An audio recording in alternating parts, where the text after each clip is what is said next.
بسم اللہ الرحمن الرحیم۔ السلام علیکم دوستو، امید ہے کہ آپ سب خیریت سے ہوں گے۔ ہدایت اللہ نے اپنے ہاتھ میں رکھی ہوئی ہے۔ اللہ جسے چاہتا ہے ہدایت دیتا ہے، اور جسے چاہتا ہے اسے اللہ ہدایت نہیں دیتا۔ اسی وجہ سے نبی کریم صلی اللہ علیہ وسلم کی خواہش ہونے کے باوجود کہ آپ کے چچا حضرت ابو طالب اسلام میں آ جائیں، انہیں ہدایت نہیں ملی، کیونکہ ہدایت اللہ نے انبیاء علیہ السلام کے ہاتھ میں بھی نہیں رکھی ہوئی۔ آئیے میں آپ کو ایک ایسی ویڈیو دکھاتا ہوں جس میں آپ دیکھیں گے کہ عبدالوارث گل صاحب جو پاکستان کے ایک اسلامی مبلغ ہیں، اور وہ پہلے کرسچن یعنی عیسائی تھے، بڑے تبلیغ کی اور ہزاروں لوگوں کو انہوں نے اسلام میں داخل کیا، لیکن ان کے ایک بھانجی تھی انہیں کے خاندان کی جو ان کے بڑے خلاف تھی، اور وہ عیسائی خاندان میں ایک مبلغ کا عہدہ رکھتی تھی، یعنی وہ عیسائیت کی تبلیغ کرتی تھی، اور وہ ان اپنے ماموں جان کے بڑے خلاف تھی۔ اور جہاں بھی عبدالوارث گل صاحب لوگوں کو تبلیغ کرنے جاتے، یہ وہاں پہنچ جاتی اس خاندان میں اور لوگوں کو ان کے خلاف کرتی۔ مگر دیکھو اللہ نے اسی لڑکی کو اور ان کی بھانجی کو کیسے اسلام سے نوازا، اس کے بارے میں انسان سوچ نہیں سکتا تھا کہ جو اسلام کے اتنے مخالف ہو اور وہ اسلام کے خلاف تبلیغ کرتی ہو، اللہ کے خلاف تبلیغ کرتی ہو، اللہ اسے کیسے اسلام میں داخل کرتا ہے۔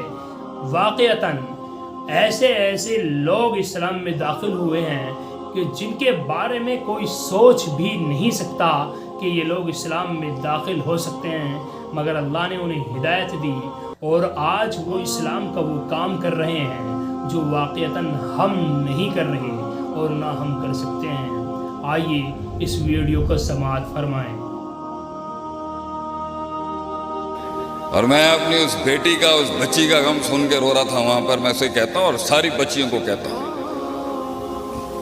جس دن تیرے پردے کی عصمت کرنے کے لیے ایک غیور مرد بھی تجھے نہ ملے نا، ہمارے ڈیرے پہ آ جائیں انشاءاللہ، تیرا بال بھی باقا نہیں کر سکے گا کوئی انشاءاللہ العزیز۔ لیکن میں نا بڑی روتلو ہوں، تو اس لیے میری آواز شروع میں ہی رونے والی ہو جاتی ہے۔ میرے راستے میں سب سے بڑی رکاوٹ بننے والی میری بانجی تھی۔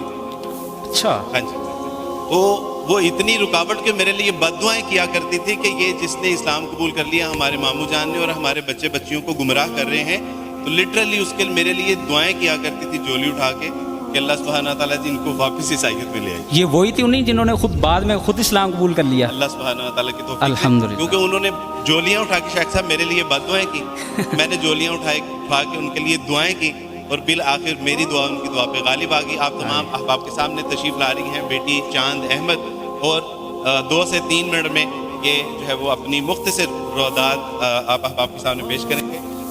پورے انہماک کے ساتھ سماعت فرمائیے۔ السلام علیکم ورحمۃ اللہ وبرکاتہ۔ امید کرتی ہوں آپ سب بہن بھائی خیریت سے ہوں گے، اور اللہ تعالیٰ ہم سب کے روزے ہمارے اعمال کو قبول فرمائے۔ میں نا بڑی روتلو ہوں، تو اس لیے میری آواز شروع میں ہی رونے والی ہو جاتی ہے۔ ہاں، میں وہی انسان ہوں جو وارث ماموں کے لیے بد دعائیں کرتی تھی، لیکن میں ابھی پیچھے ایک بچی کو بتا رہی تھی کہ وارث ماموں اپنی جھولی اٹھا کے راتوں کو دعائیں کرتے ہوتے تھے کہ چاند اسلام قبول کر لے، تو دعائیں کبھی رد نہیں جاتی۔ وہ دعائیں جو اللہ سے مانگی جاتی ہیں وہ دعائیں کبھی رد نہیں جاتی۔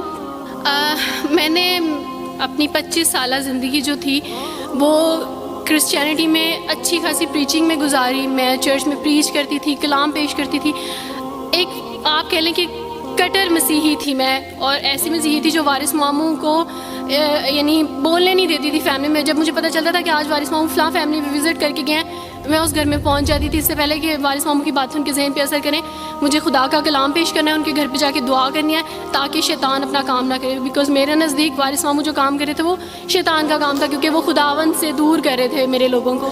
تو میں اس فیملی میں پہنچ جاتی تھی، اپنے لوگوں کو چاہتی تھی کہ وہ خداوند کے ساتھ جڑے رہیں، وہ کبھی خداوند کا انکار نہ کریں، وہ یسوع مسیح کا انکار نہ کریں۔ یہ سب میری یعنی میں آپ کہہ لیں کہ ایک اسٹرانگ ورک کرتی تھی. مجھے اس چیز کا ڈر رہتا تھا کہ وارث ماموں کی وجہ سے اب مزید لوگ اسلام قبول نہ کر لیں, لیکن کیا پتہ تھا کہ اللہ تعالیٰ مجھے ہی دائرہ اسلام میں لے آئیں گے اور میں ہی وہ شخص بنوں گی جو اسلام قبول کرے گی.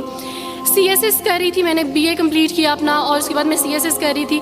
اس کے دوران اللہ تعالیٰ نے مجھے یہ توفیق دی کہ اسٹڈی آف ڈفرینٹ ریلیجینس کی کتاب پڑھنے کے دوران یہ سبجیکٹ جب میں پڑھ رہی تھی تو مجھے پتہ چلا کہ اسلام ہی خوبصورت مذہب ہے. اچھا آپ یقین جانیں, وارث ماموں رمضان میں قرآن پاک ڈسٹریبیوٹ کرتے تھے اور راشن دیتے تھے. تو میرے بھائی کے ایک جہاں ڈیوٹی کرتے ہیں وہاں ایک انکل تھے, گارڈ تھے, ان کے لیے قرآن پاک لے کے ان سے رکھا ہوا تھا اور راشن بھی لے کے رکھا ہوا تھا. اور میں اس قرآن پاک کو نا چھپا کے اپنی سیف میں رکھتی تھی اور ڈرتی تھی کہ کسی دن میں اس کو کھول نہ لوں. اکثر ایک دو دفعہ پکڑا کہ کھول کے دیکھوں تو صحیح, کوئی نہ کوئی غلطی تو ہوگی نا اس قرآن میں بھی, یہ تو بڑی باتیں کرتے ہیں بائبل کے بارے میں, کچھ نہ کچھ تو ہوگا. لیکن اب یقین جانے ایک ڈر تھا کہ جس دن میں نے اس قرآن کو پڑھا میں اس قرآن کو اپنا دل دے بیٹھوں گی.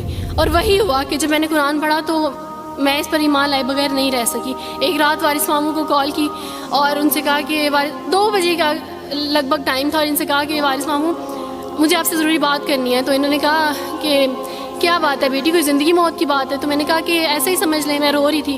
تو انہوں نے کہا کہ سب خیریت ہے. تو میں نے ان سے کہا کہ بس بغیر کچھ کہے آپ مجھے کلمہ پڑھا دیں وارث ماموں. اور وارث ماموں اور میں بالکل خاموش تھے. یعنی وارث ماموں کہتے ہیں کہ اس وقت مجھے لگا کہ جیسے میرا دل پھٹ جائے گا. مجھے یقین نہیں آ رہا تھا اپنے کانوں پہ کہ وہ جو سب سے بڑی رکاوٹ تھی وہ مجھے خود کہہ گیا کہ مجھے کلمہ پڑھا دیں. اور میں نے ان سے 5 منٹ کا یعنی اسپیس لی کال پہ, اور 5 منٹ میں نے دعا کی. لیکن اس کے بعد میں نے کہا کہ اگر میں حق پہ ہوں, سچ پہ ہوں, تو بس پھر خداوند اس کو ہو لینے دے. اور وہی ہوا, میں نے اسلام قبول کیا اور سوچا تھا کہ CSS کمپلیٹ کرنے کے بعد فیملی میں اناؤنس کروں گی. لیکن اللہ تعالیٰ نے کچھ اور منصوبے بنائے ہوتے ہیں, انسان کے کچھ اور منصوبے ہوتے ہیں. آپ یقین جانے میری فیملی کو جلدی پتہ چل گیا. ایک رات میرے بابا نے وارث ماموں کو گھر بلایا اور ان سے کہا کہ ہم چاند کی شادی کرنا چاہتے ہیں, آپ اس سے پوچھ دیں کہ اگر کسی کو پسند کرتے ہو تو ہم اس کی شادی اس سے کر دیں, ہم جو ہے نا وہ اس کی مرضی کے خلاف نہیں جائیں گے. تو میں نے ان سے کہا کہ آپ ایسا نہیں کر پائیں گے. انہوں نے کہا کہ نہیں ہم کر سکتے ہیں. مجھے یہ تھا کہ مجھے پچھتاوا نہ رہے کہ میں نے شاید اس دن پاپا سے بات کرتی تو پاپا مان جاتے. تو میں نے ان سے کہا کہ پاپا میں ایک مسلمان مرد سے شادی کروں گی, آپ ایسا میرے لیے کر سکتے ہیں؟ اگر آپ کسی مسلمان سے میری شادی کریں گے تو ٹھیک ہے, میں شادی کرنے کے لیے تیار ہوں. میری گھر میں ایک سناٹا چھا گیا, اور اس خاموشی کے بعد جو ہے یعنی سب فیملی والے رونے شروع ہو گئے. انہوں نے کہا کہ آپ اپنے مذہب میں واپس آ جاؤ. لیکن یہ ہے کہ میں دین اسلام قبول کر چکی تھی. آپ یقین جانیں جس طرح لوگ مختلف ہیں اسی طرح ان کے مسائل بھی مختلف ہیں. مجھے مینٹلی بے انتہا ٹارچر کیا گیا. مینٹلی مجھے یعنی اس چیز کا احساس دلوایا گیا کہ ماما پاپا روتے ہیں. میرے پاپا نے آپ یقین جانیں خود کو پھانسی لگانے کی کوشش کی میری آنکھوں کے سامنے. میری ماما نے خود پہ پیٹرول ڈال دیا اور خود کو جلانے کی کوشش کی میری آنکھوں کے سامنے. اور میں اپنے روم میں بیٹھی یہ کہتی تھی کہ اللہ اگر میں حق پہ ہوں نا تو میری فیملی کو کچھ نہیں ہونا چاہیے. پھر بہرحال مجھے میری فیملی سے نکال دیا گیا, یہ اس ڈر سے کہ میری وجہ سے دوسرے بہن بھائی بھی اس راہ پہ نہ چلے جائیں. اور وارث ماموں کو بلا کے مجھے گھر بھیج دیا گیا, ان کے گھر بھیج دیا گیا. جب میں گھر سے آ رہی تھی تو وارث ماموں نے کہا کہ بیٹی اگر آپ کا کوئی سامان ہے تو آپ لے لیں. تو میں نے ان سے کہا کہ اس گھر سے صرف ایک ہی چیز میرے ساتھ جا رہی ہے اور وہ ہے میرا نام جو ماما پاپا نے مجھے دیا تھا. میں چاند رات پہ پیدا ہوئی تھی اس لیے انہوں نے میرا نام چندہ رکھا تھا. بس وہ نام لے کے آئی. آپ یقین کریں ہمیں کہا جاتا ہے جبرن اسلام قبول کیا جاتا ہے. اسلام قبول کرنے کے بعد وہ جبر کیا جاتا ہے کہ آپ سوچ بھی نہیں سکتے. آپ کو اپنے ماں باپ سے ہی ملنے نہیں دیا جاتا, آپ کو اپنے ہی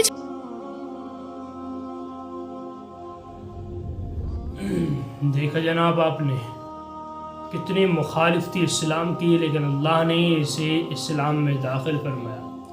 اب اصل میں چونکہ لوگوں کے دماغوں میں یہ بات بیٹھی ہوئی ہوتی ہے جو ہمارے غیر مسلم ہیں کہ مسلمانوں کے وہ حالات دیکھ کر وہ اسلام کے بارے میں ڈیسائیڈ کرتے ہیں کہ اسلام ایک اچھا مذہب نہیں ہے. لیکن میں کہہ دوں خدا کی قسم اسلام کو اگر آپ غور کر کے پڑھ لیں اور میرے نبی کریم صلی اللہ علیہ وسلم کی وہ تعلیمات اٹھا کر دیکھ لیں تو آپ کو لگے گا کہ مسلمانوں میں اور اسلام میں زمین اور آسمان کا فرق ہے. مسلمان اسلام کو 90 نہیں 99% چھوڑ چکے ہیں. 1% اسلام کو مسلمان فالو کرتے ہیں, 99% اسلام کو ہم جیسے مسلمان چھوڑ چکے ہیں. اس لیے ہمارے غیر مسلم بھائی سوچتے ہیں ہمیں دیکھ کر کہ اسلام یہی ہے, اگر ہرگز ایسا نہیں ہے. اسلام بہت خوبصورت مذہب ہے, بہت شاندار مذہب ہے. جب آپ اسے پڑھیں گے تو آپ کو یقین ہو جائے گا کہ اسلام دنیا کا سب سے خوبصورت مذہب ہے. اسی پر میں اپنی ویڈیو کا اختتام کرتا ہوں. السلام علیکم ورحمۃ اللہ وبرکاتہ.